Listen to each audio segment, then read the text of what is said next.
egaa qabsoon garam deemaa jirti jennee mata duree keenya irraa ijoollee teenya akkuma beekamu gaa yoo if duba mil'annee haala kalee keessa turre yoo laalle ummanni Oromoodhaa gamtaan amata lama qofa lolee jechuudha diina isaafirraa hombolchuudhaan.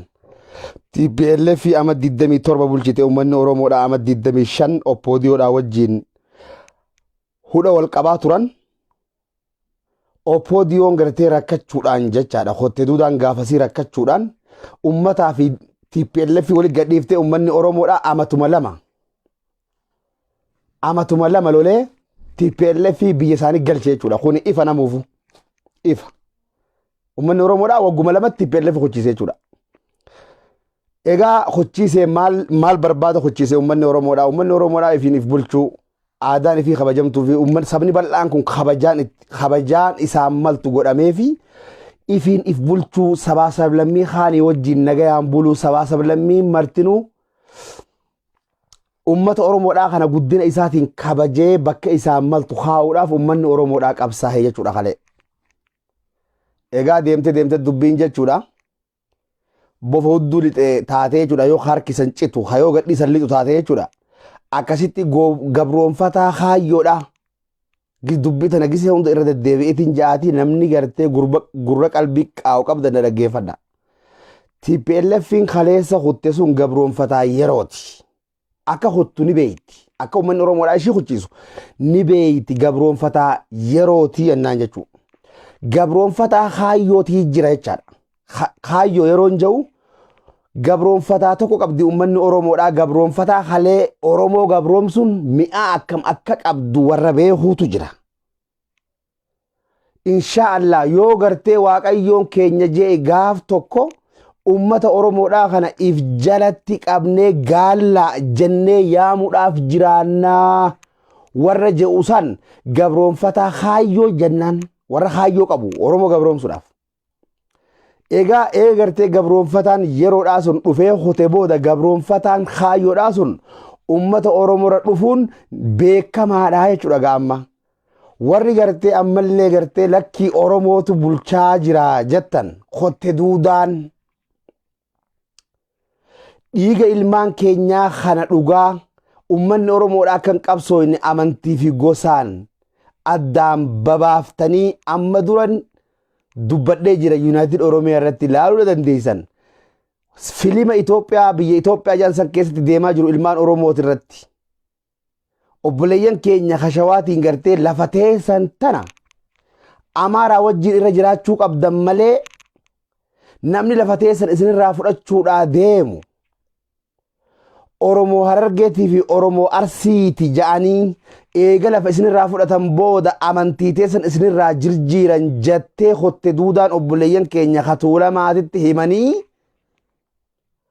warri gartee qara'ee biyya alaatii galee fi artistii hunda maallaqaan bitanii dubbii tana ajandaa kana lafa keenye ajandaa kana galmaan nuugayaa ja'anii namni isin balaaleeffatten Jawaar Mahmad islaamummaadhaan deemaa teeraristiidha. Tanaaf gartee Harargee fi Arsii wacaa jirti. Isin ilmaan Tuulamaa maa raftan dubbii tana maan garre ja'anii Oromoo amantiin adda qoodanii gosaan adda qoodanii kutaan adda qoodanii burjaajeessaa jiraachuun hunda keessaniifuu ifaa jechuudha. Akkana dubbiin dhugaa. Duubagaa kaleessa Oromoon bahaadhiyaa kaabaa kibbaa wanni gurra tokko godhe diina tokkootu hagartee dhiiga Oromoodhaan qabne. Ka'ani Oromoodha ifiin hin ji'in Oromoo gabroomsaa ture jechuudha TPLF jedhanii maqaasaa. Kana gartee nama nun fakkaanne nu gabroomse boohi nama nun fakkaanne kana nuti wal fakkaannaa waliin kaaneef irraa haa oofnu. Jechuurratti ummanni Oromoo bahaadhiyaa kaabaa kibbaa amantiin odoo waliin qoodin kutaadhaan osoo waliin qoodin gosaan osoo waliin qoodin gandaan osoo waliin qoodin gabbehee wareega wal fakkaataa kafalee TPLF sanfirraa oofe jechuudha. Arra hooduuba qabsoon Harargeen tun godhaa jirtu tun qabsoon Baalee fi Arsiin godhaa jirtu tana maaltu sakaalee amma kun Harargeetti booda aantee hanqa gartee ummanni keenya dargaggeessi keenya Harargeedhaa baqatee bakka lamatti baqate tokko mana hidhatti baqachiisan hidhanii tokko ammoo caakkaa seene jechuudha dargaggeessi Oromoon Harargeedhaa. Akkasitti gartee warri hanqa manatti hafes gartee warra gartee gaafa TPLF rasaasaan cafaqan saniitu manatti hafe sun gabbee falmuun danda'u. Nuti shamaran keenya gartee dhiira teenya nurraa weeraranii ijoollee teenya nurraa mana hidhan naqanii kaan caakkatti aranii nuti eessatti mana teenyaa jechuudhaaf shamaran keenya Harargeedhaa alatti gayyaa'e jechuudha gartee Awadaay keessatti. Malee quufni isaan gadi hin baafne. Harargeen tuni yeroo gartee Jawaar Mahaammadiif gabbaatee akkasii wareega hafaltu akka keessan kanatti usuu hin mallee bar akka keessan kanatti usuu hin dadhabne ture. Garuu Jawaar Mahaammad kun maali waan jedhamu waan beekaniif Jawaar Mahaammad kun maali? Lafa Awadaay jedhamtan yoo laalle OMN fi amma dura Harargeen tun maal tahaa turte? OMN kanaaf yeroo gartee waggarraa OMN fi Harargeen tun maal gumaachiti jettanii yoo laaltan waan hangana jedhamu miti. Garuu wanni isaan akkas ta'aniif gowwummaadhaa fi Harargeen jirjirtu Harargeen gowwaadhaa odoon ta'in eenyutu naa qabsaa'e anaaf eenyu qabsaa'e? Eenyutu narratti qabsaa'ee waan beektuuf Harargeen wanni siin beektu Abiyyi Ahmad teeraristi ta'uudha beekti Harargeen teeraristi. Shimallis Abdiisaadhaa hotte duudaa ta'uudha beekti. Jawaar Mahaammad garuu abbaa Oromoo ta'uudha beekti. Jawaar Mahaammad abbaa Haayyoo ta'uudha beekti. Abiyyi Ahmad abbaa garaa ta'uudha beeka. Beekti Harargeen tanaaf gabbaatee wareega kafalte baga kafalte. Sigale Jawaar Mahaammad nama hotte duudaa bilisa baasee Kota ummata kana waliin bilisummaa gonfachiifnaa jee hotte duudaa shanyii harreedha. Tawaa takka hiyyaanne tana mataa walitti hidhee oofaa ture jechaadha. Ilma kana qabdee hotte duudaan hiitee maanurraa hiitan obboleessa keenya kagartee kompiitaraan diina mooraa isaanitti galchinu hogganaa keenya abbaa keenya maaliif nurraa hiitan isinuu bilisa isin baase isin kotte duudaadha. Maaliif nurraa hiitan ilma sabaa? Jawaar ilma gandaatii miti. Jawaar ilma gosaatii miti. Jawaar ilma kutaatii miti. Ilma Oromooti. Ilma Oromoo maanurraa hiitan irratti wareegni hanganan jaamne Harargee keessatti kafalame jechuudha baga kafalame. Dhugarratti Harargeen dhuga jaalatti. Eenyuun naa qabsaa'ee dhabeetti eenyuun irratti qabsaa'utti jiraa dhabeetti saniif wareega kafalte. Arra hooyoo jenne gisee hundaa'u beekadhaa fakkeenya Harargeen tun fakkeenya taati. Arra garuu Harargee irratti wanni ajjechaan hanganan jaabne deemaa jirtuuf gabroonfataa amma jiru kanaattu hamaqaa keenya dhawatu. Ani Oromoodha ifiin jaa hotte duudaan.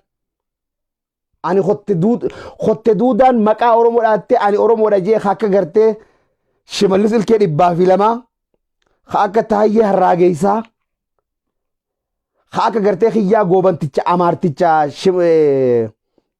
Addisuu Araggaa jettaniin san warra kanaatu nuti Oromoodha jee sirna gabroonfataa haleessa mi'aa Oromoo gabroomsuun qabdu.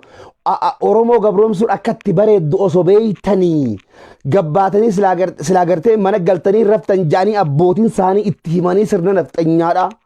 Gabroonfataa Haayyoo qabu Oromoo gabroomsina jee warra san dhiiga qeyroo 7,000 ol dhangalaatee TPLF irraa hafte san fuudhanii bilisummaa ummata nafxanyaatiin gonfachiisuun isaanii ni yaadatama jechaadha. Kana maaliifin jee Amaarri osoo maamalkachaa tokkollee hin galfatini Minilik masaraa seeneef. Amaarri osoo maamalkachaa tokko hin galfatini Haayile Sillaaseen dhaabbateef. Amaarri maamalkachaa tokko osoo hin galfatini Teediroos mataan Teediroos biyya alaarraa galeef. Kuni maali? Kuni waan sirni gartee hotte duudaa maqaa Oromoodhaa dhawattu. Isaan gonfachiifteedha jechuudha. Kanaafuu congratulation jennaan jechuudha nafxanyaadhaan. Qabsoon ummata keenya isiniif bu'aa fidde malee nuuf bu'aa hin fidne waan ta'eef baga gammaddanii jennaan hotte duudaatu kana godhe. duuba gaarraan tana gartee Awadaay kana keessatti dhiirti gartee dhabamtee jechuudha cafaqanii caakkaa fi mana hidhatti naqanii shamarran gabbee nuti gartee abbaan manaa keenya hidhamee ajjeefamee mana ari'amee caakkaa seenuu mudatee nuti eessatti mana seenna jechuudhaaf shamarran gabbee jechuudha. Mee Oromoon kutaa hudhanii gaafa Harargeen gartee akkana taate qabsoon shamarran mudatte kanatti dhiirti Oromoo kutaa hudhanii eessa jirtanii jechuudha. Moo nama keenyaatu lakkii nu bulchu jiraadha. Hay namni keessa miilikii wajjin obbolummaa qaba firooma qaba. Namni keessa Haile Sillaasee wajjin firooma qaba. Namni keessan Tedros wajjin Tedros faashistii ummata keenya walloo gartee harka irraa cire isaa wajjin gartee firummaa qaba. Namni keessan ka bulchaa jiru kun Itoophiyaa. Maaliif sirna gartee kalee haadhatee san qooshaa daayisise fira deebisuu barbaaddan? Hayyeega kanaafuu ammaan tana warri dhumaa jiru kun Harargeen tun gartee ummata qabsoodhaan tokkoffaati gisma hundaawii. Ummata kana yoo waraanatti gannaynee qaceellotti leenjifnee cafaynee sangoomsine qofa biyya tana bulchuu dandeenya malee Itoophiyaa tana bulchuu hin dandeenyu. Wahuma namni Harargee kun lafa Harargee jedhan tana gubbaa jirutti ja'anii kaayyoon isaanii ummata keenya irratti raasaasni hangana hin jedhamne bobbahaa jira jechuudha. Nama kunoo eela keessaa fuudhutti jiran, oorota keessaa guuraa jiran, caakkaa keessaa guuraa jiran jechuudha. Nama gartee dhiheenya kanatti kottee duudaan fixxe.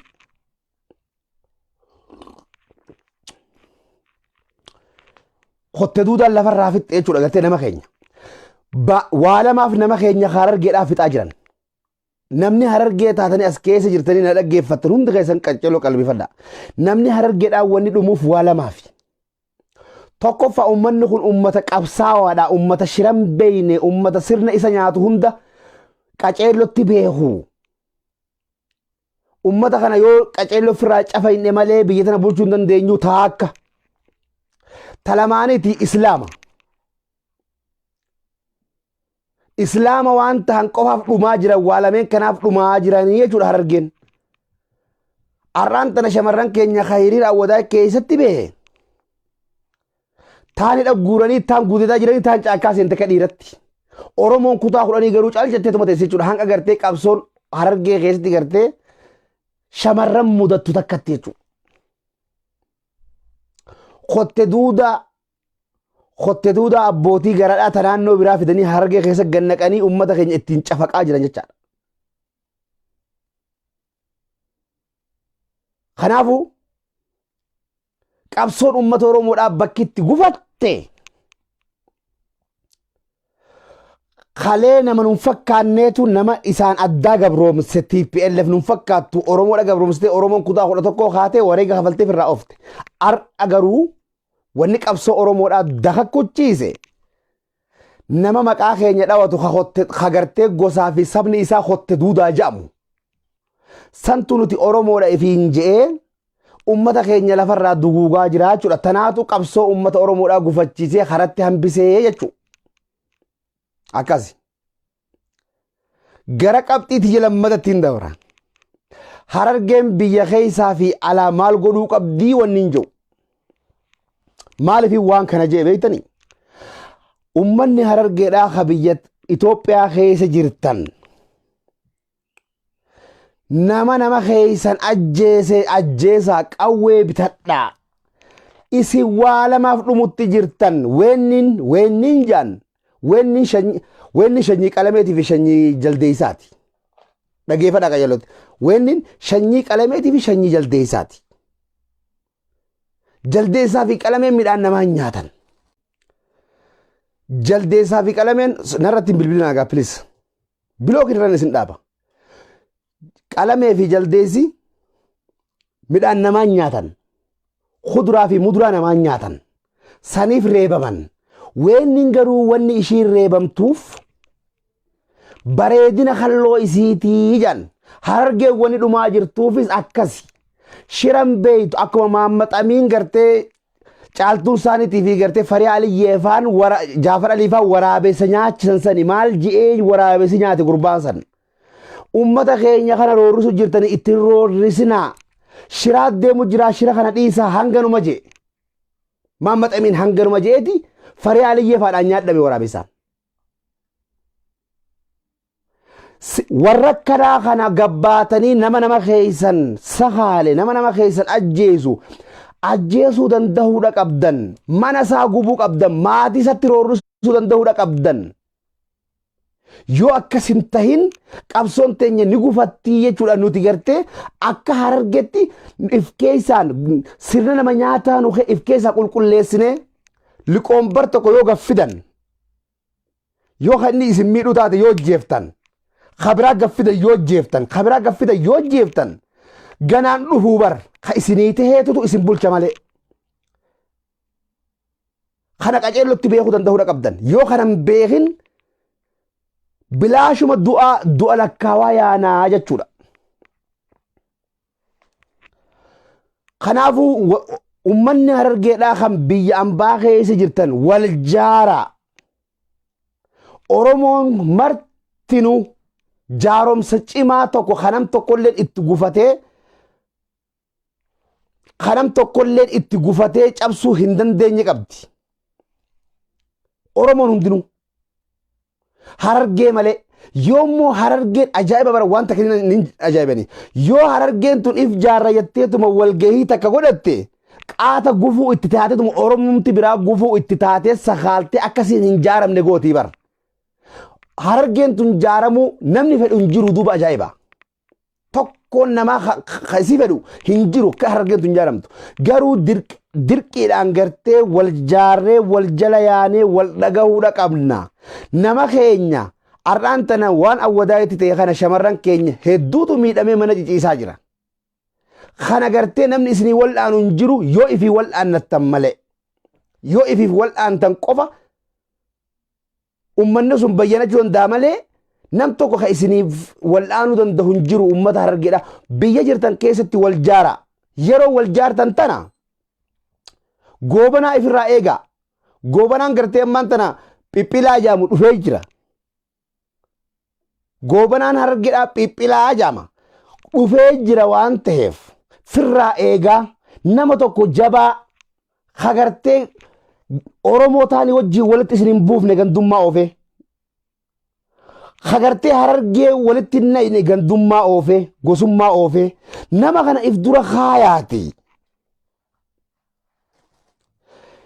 yoo sirrallee wallaalaa ta'e atirra beeytaa mi'ee gorsaa ifuma dura dhiisaatuma kana kamumaa takka hin beeyne kanaan geenyeetu na bulchaa jettee gaafa tuffatte yaa Harargee cabxee jirta tana na amani anaa naa jarrabe dubbii tana namnumti Oromoo ta'ee Harargeen tun akka jaaramtu fedhu tokko hin jiru namuma tokko if duran kaayinaa namuma tokko hagartee karabaattaa uffateetuma kana deemu karabaattaa isaa laaltanii if duran kaayinaa nama gartee Harargee keessa gosa Harargee keessa jirtu miti ifin gosa Oromooti miti nafxanyaa Harargee keessa jirtullee ijattiin laalu beeku sabaa sablammii Harargee keessa jirtullee ija bareedduudhaan laaluu danda'u hayoo gartee isaan toltuu Harargeedhaa fedhan gartee fitti idee yoo isaan Harargee irratti hammeenya ka'uufan taate if keessaa ari'u if dura kaayaa bakka jirtanitti buusii buufadhaa nama tokkoon hogganamaadha ifin yoo walgahiin Oromoodhaa jiraattellee hin dhagahinaa walgahii takkallee yoo inni isin yaame qofa irratti akka hirmaattanitti waan kanaatu gisee hundanuu cabsee namaa gannu godhe osoo qabeenya qabnu osoo beekumsallee hanga namni qabu olitti osoo qabnu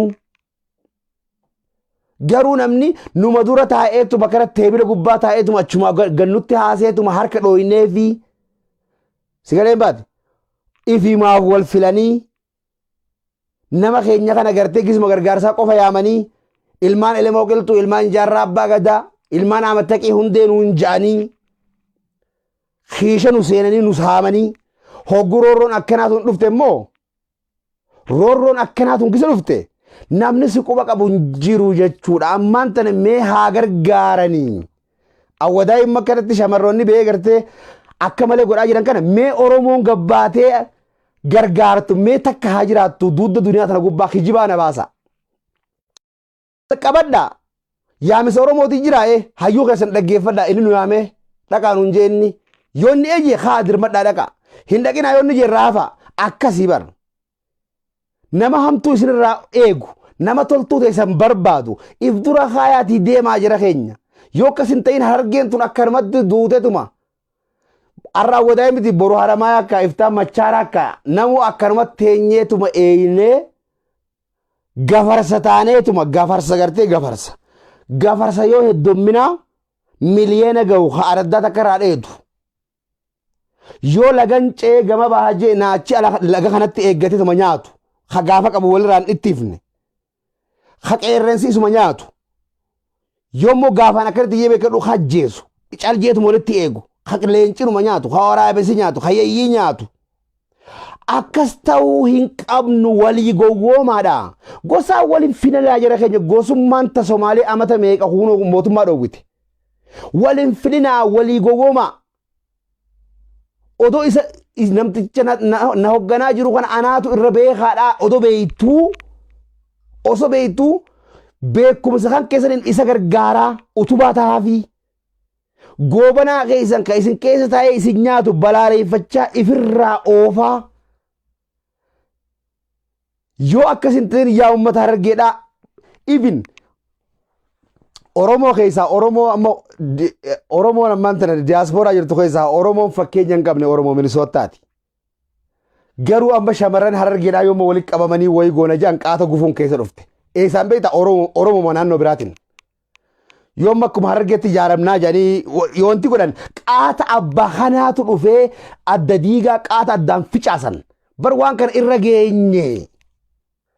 Kana dawaan isaa jechuudha. Nama gartee Harargee teetuma gartee Harargeen teesseetuma qubaan filte. Saba odoon anas jiru ummanni kun arkuutiin gartee gurbaa gowwaa kana filanii gaafa jette ati qote duudaadha duuba.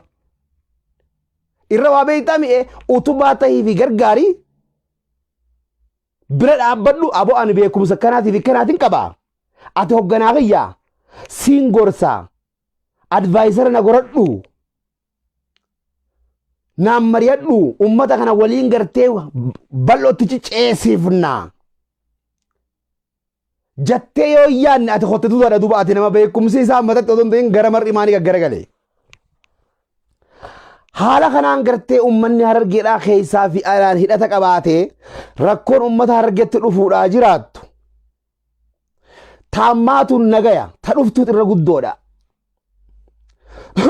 Qeyroo biyya keessa jirtu irratti yoo namni keenya waa ta'e namni biyya hogguu gartee asii hogganaan keenya qeyroo biyyaatti wajjin hidhatee nama keenya akkana miidhame gartanii hacarcar bakka kanatti miidhame quba qabdanii deemaatii maatii isaatti hojii wal qunnamsiisaa gargaarsi akkasi dhaqee fi ammaan tana keessaafuu Harargee keessatti nama gartee ummata miskiinaaf gargaarsi biyya alaatii guuramee ergamee nama saniin gartee taajiru jiru jira. Waan kana isin warri biyya alaa jirtan kun gise maallaqa ergitan adda baafadhaa jira keenya. Addaan baafadhaa please. Shamarran keenya Minisootaa isin wal dhagayaa. Nama qeyroo Harargee tana guutuu qabuutu jira. Nama maallaqa keessa yoo itti ergitan gartee maallaqni keessa maatii bira gahee maatii dawwaltanii isin gahee eenu gahee ilmi keessan akkam jira nagaa jira. Je'ee nama gaafatu jira Minisootaa keessa waan ta'eef shamarran keessa quba qabdi shamarran Minisootaadha. Qeyroo akkamii jira ja'aatii gartee iyyaafadhaa akkasii maatii gargaaraa malee maallaqa akkana gargarii guurtaniituma gartee akkuma gartee ilmaan awwaannisatti gargar oriineetuma bakka hundaa maallaqa ergitanii namni maallaqa keessaniin gartee dachiifaa bitataa jira. Waan kana obsaan wal dhagayaa gise maallaqa ergitan maallaqas akkasitti gara gartee qaamni dhimmi ilaallatutti ergaa tanan isin dhaama. Qeyroo biyyaatis warra quba qabnullee gartee isin quba qabaachifna. Rabbii jaa wal jalayaa walii gowwooma. Beekumsaan naman filina. Beekumsi ammaan tana koroona irra hamaadha. Beekumsi. Wanni ummata Harargeedhaa gartee isa bu'aa buusuuf nama gartee quuqama qabu malee namni beekumsa qabu miti. Beekumsi gartee harmalee cubaatiitii fi Jaafar Alii fuudhee qotte duudaa godhee achi kaaye. namtichi gartee waa haa ta'uu beenyaan waa dubbisuu hin beekiniyyuu quuqama qabaannaan lammii isaatiif if dura kaaya jala deema. Namni quuqamaan madaalama malee beekumsaan hin madaalamu. Amma isinii galee kanaafuu ummanni keenya kaan ilma Harargeeti jettu kan diyaaspooraa biyya feete jiraadhu biyya jirtutti walikkoottaa nama tokko if dura kaaya rabbii sodaadha. Hamtuu ganaa dhuftuutu irra guddoodha.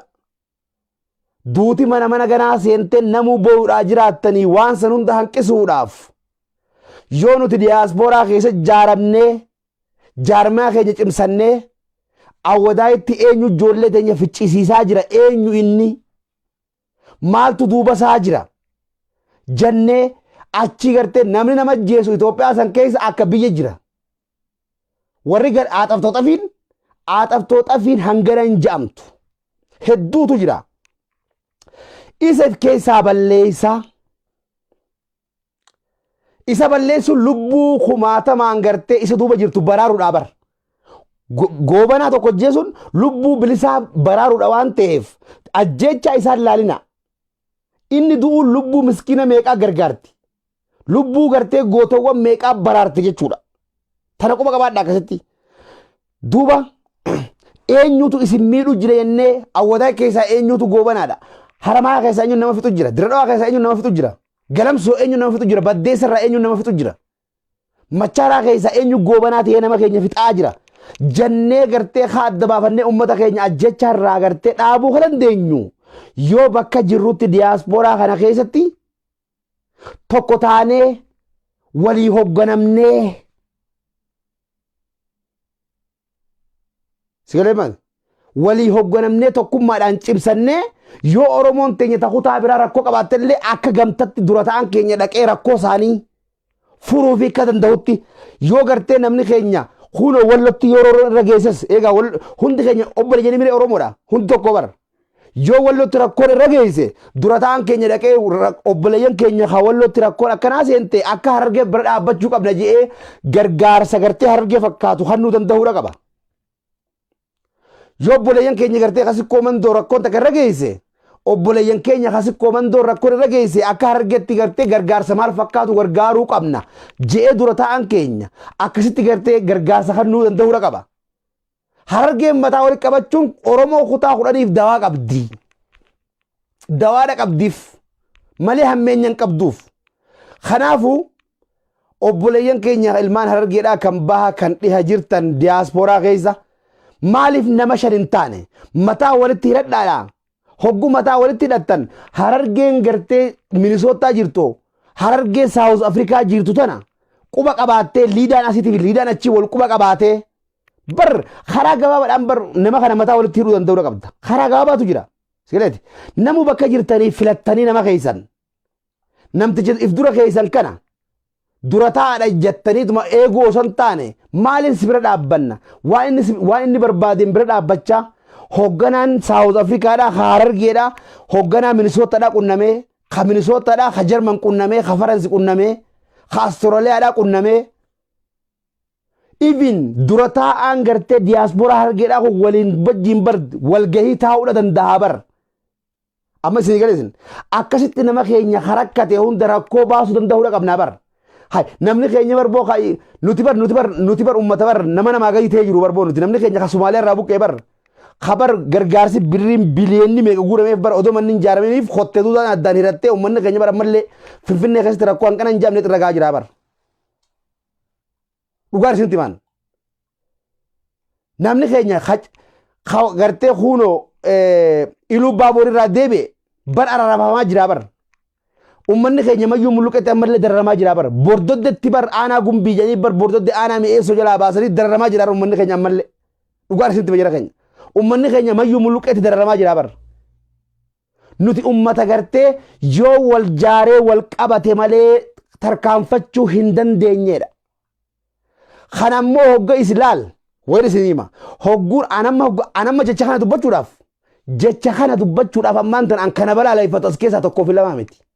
Maaliif hin fedhan akka gartee namni Harargee jaarra je'eetuma tokko haasoinaan gartee namni jibbu tokkoof lama miti duuba. dhugaan isinitti majira keenya waan kana akkatti firaa dhoowwuu dandeenyu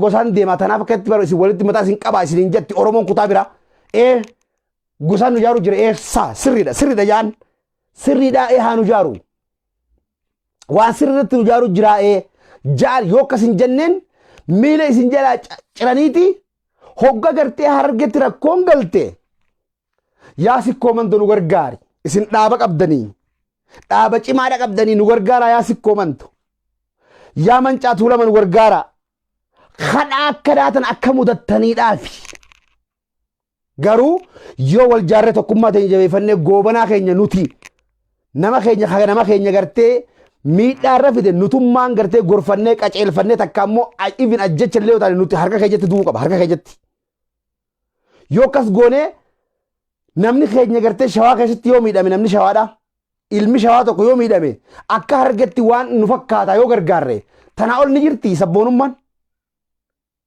sikkoo mandoo keessatti gartee Arsii keessatti yoo nam tokko waatee akka Harargeetti yoo dhaqee gargaarsaan gana jaamtu kunoo akka gartee Harargeeti jennee yoo kanine sabboonummaan tanaa olitti haftee hin hafne jechuudha hin hafne Oromoo kutaa kudhanii akka Harargee taanee gargaarsa hangana hin jaamne biradhaa yoo dhaabbanne ummanni keenya Harargeedhaa hanqana nu gargaaree galatoomaa sabboontota keenya nuun ja'an malee waan nu qaanfachiisu miti Oromoo hundaaf dawaa qabdi Harargeen tummataa walitti qabachuun kana ammoo ummanni Harargeedhaa huyyoo mataa walitti qabate nu miidhanii jaanii beekaa akka isin hin jaaramne isin godhan Harargee taanet Oromoo taanaa bar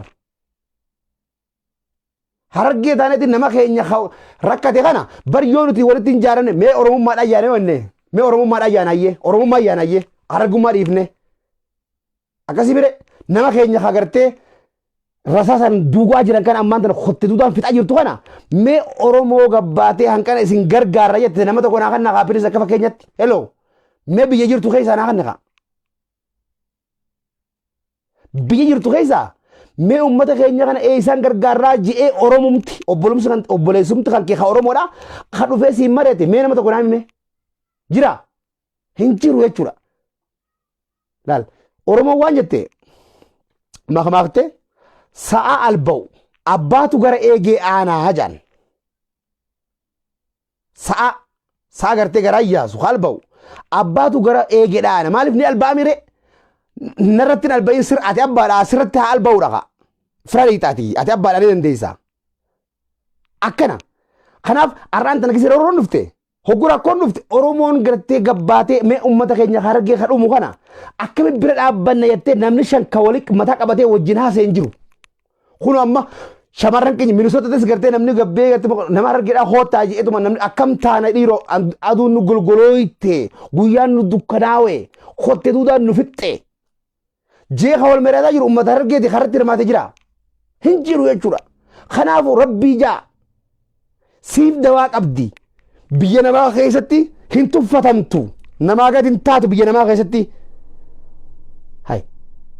jaaromsa cimaa tokko walitti qabannee mataa walitti qabamnee gaaddisa tokko jalatti gartee akka Oromoo yoo taane bar namni nu cabsu hin jiru bar yoo mootummaan hooti dura ummata keenya achitti miidhe asii dura ta'an keenya kaas jiru kun wal mari'atee mootummaa kana bar kaabinee ganda keessaa illee bitullee yoo taate biteetillee qeeroo godhuu danda'a bar qeeroo goobanaa qeeroo jirjiruu dandeessaa bar bittee nama kan kee miidhallee miidhuu dandeessaa bar maallaqaan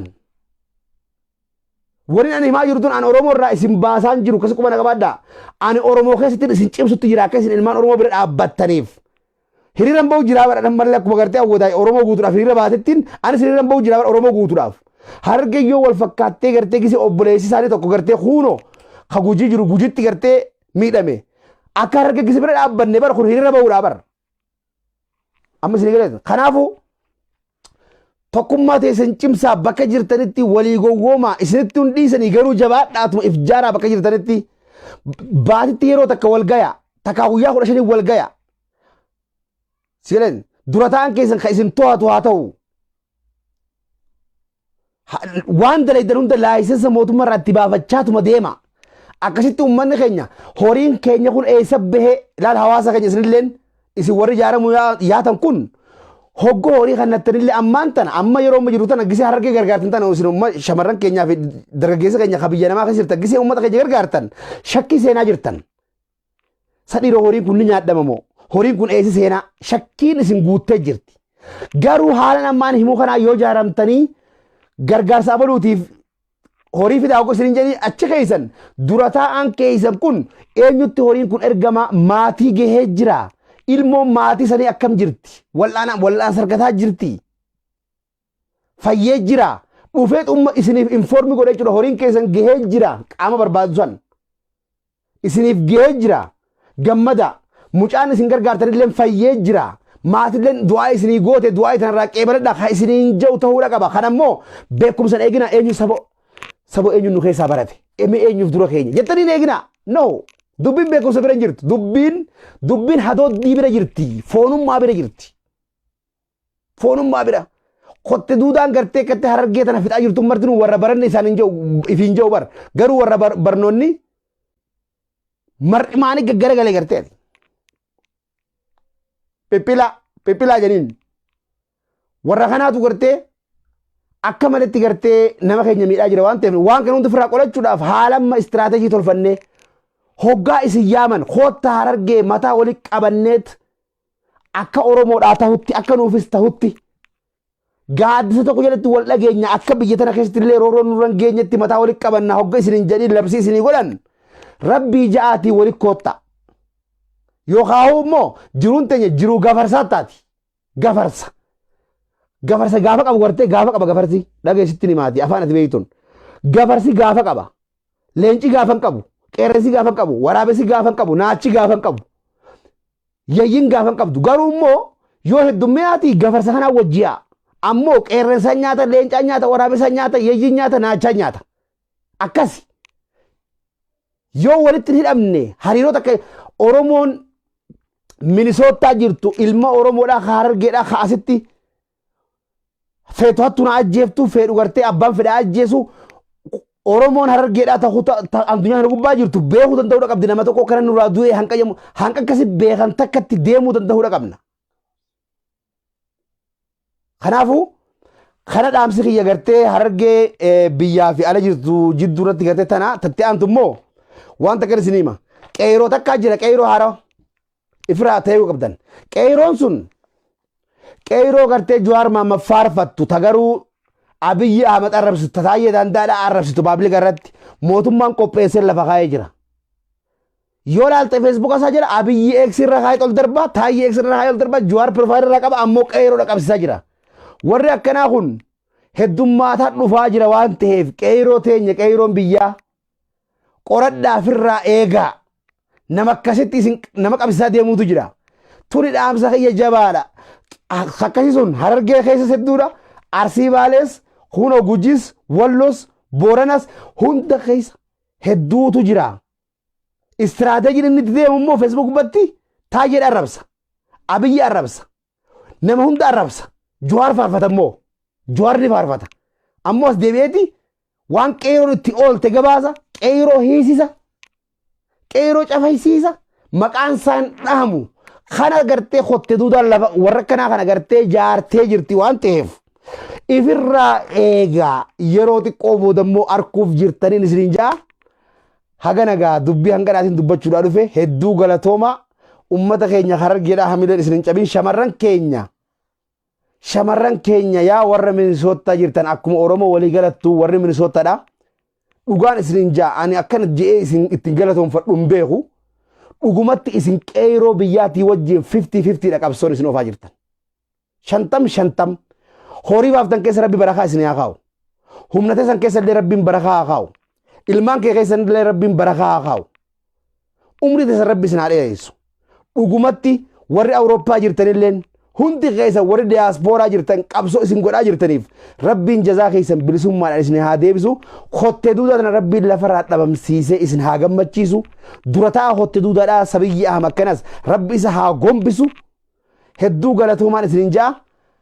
fixadhe gaangama kiyyaa'ii hanqa gartee yeroo biraa walitti deebinutti nagaa annaa turaan affeerraatiyya galatooma. Tanumaati siidhaa dhaggeeffadhaa akkasii. Dubbiin tanuma gaata biraatamtu jedhate. Dubbiin tanumaati siidhaa isinitti himnee waan isinitti iyyinu kana nu dhagaa jira keenya. Hagana ola waan isin jennu takka hin qabnu. Rakkoon jirtu tana. Wal dhagaa nu rakkina barra kanneen jira barammaan tana rakkoo ajaa'ibaa keessa jira. So kanaati jabaadhaadhaa ni injifannoon teenya tokkummaan humnaa. Galatooma. Galatooma.